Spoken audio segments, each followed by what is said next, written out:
قرآن مجید کا 60واں سورہ سورہ ممتحنہ۔ شروع نام سے اللہ کے جو بڑا مہربان نہایت رحم کرنے والا ہے۔ ایمان والو، خبردار، میرے اور اپنے دشمنوں کو دوست مت بنانا کہ تم ان کی طرف دوستی کی پیشکش کرو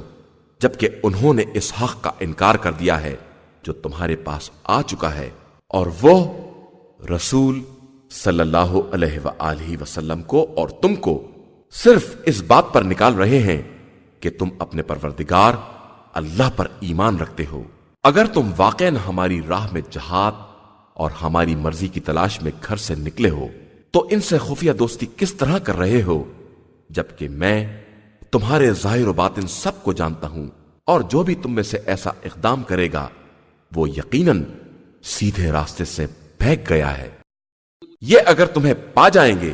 تو تمہارے دشمن ثابت ہوں گے اور تمہاری طرف برائی کے ارادے سے ہاتھ اور زبان سے اقدام کریں گے اور یہ چاہیں گے کہ تم بھی کافر ہو جاؤ۔ یقیناً تمہارے قرابت دار اور تمہاری اولاد روز قیامت کام آنے والی نہیں ہے۔ اس دن خدا تمہارے درمیان فیصلہ کر دے گا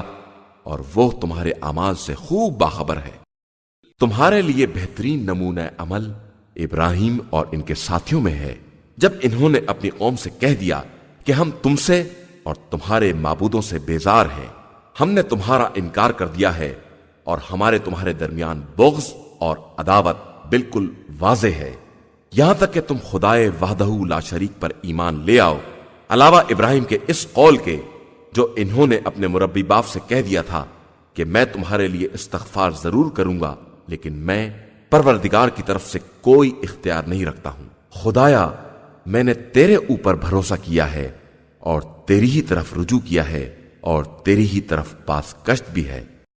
خدایا، مجھے کفار کے لیے فتنہ و بلا نہ قرار دینا اور مجھے بخش دینا کہ تو ہی صاحب عزت اور صاحب حکمت ہے۔ بے شک تمہارے لیے ان لوگوں میں بہترین نمونہ عمل ہے اس شخص کے لیے جو اللہ اور روز آخرت کا امیدوار ہے، اور جو انحراف کرے گا خدا اس سے بے نیاز اور قابل حمد و ثنا ہے۔ قریب ہے کہ خدا تمہارے اور جن سے تم نے دشمنی کی ہے ان کے درمیان دوستی قرار دے دے کہ وہ صاحب قدرت ہے اور بہت بڑا بخشنے والا اور مہربان ہے۔ وہ تمہیں ان لوگوں کے بارے میں جنہوں نے تم سے دین کے معاملے میں جنگ نہیں کی ہے اور تمہیں وطن سے نہیں نکالا ہے اس بات سے نہیں روکتا ہے کہ تم ان کے ساتھ نیکی اور انصاف کرو کہ خدا انصاف کرنے والوں کو دوست رکھتا ہے۔ وہ تمہیں صرف ان لوگوں سے روکتا ہے جنہوں نے تم سے دین میں جنگ کی ہے اور تمہیں وطن سے نکال باہر کیا ہے اور تمہارے نکالنے پر دشمنوں کی مدد کی ہے کہ ان سے دوستی کرو، اور جو ان سے دوستی کرے گا وہ یقیناً ظالم ہوگا۔ ایمان والو، جب تمہارے پاس ہجرت کرنے والی مومن عورتیں آئیں تو پہلے ان کا امتحان کرو کہ اللہ ان کے ایمان کو خوب جانتا ہے، پھر اگر تم بھی دیکھو کہ یہ مومنہ ہیں تو خبردار انہیں کفار کی طرف واپس نہ کرنا، نہ وہ ان کے لیے حلال ہیں اور نہ یہ ان کے لیے حلال ہیں، اور جو خرچہ کفار نے مہر کا دیا ہے وہ انہیں واپس کر دو، اور تمہارے لیے کوئی حرج نہیں ہے کہ تم ان کی اجرت مہر دینے کے بعد ان سے نکاح کر لو، اور خبردار کافر عورتوں کی عصمت پکڑ کر نہ رکھو، اور جو تم نے خرچ کیا ہے وہ کفار سے لے لو اور جو انہوں نے خرچ کیا ہے وہ تم سے لے لیں کہ یہی حکم خدا ہے جس کا فیصلہ خدا نے تمہارے درمیان کیا ہے، اور وہ بڑا صاحب علم و حکمت ہے۔ اور اگر تمہاری کوئی بیوی کفار کی طرف چلی جائے اور پھر تم ان کو سزا دو تو جن کی بیوی چلی گئی ہے ان کا خرچ مال غنیمت میں سے دے دو، اور اس اللہ سے بہرحال ڈرتے رہو جس پر ایمان رکھنے والے ہو۔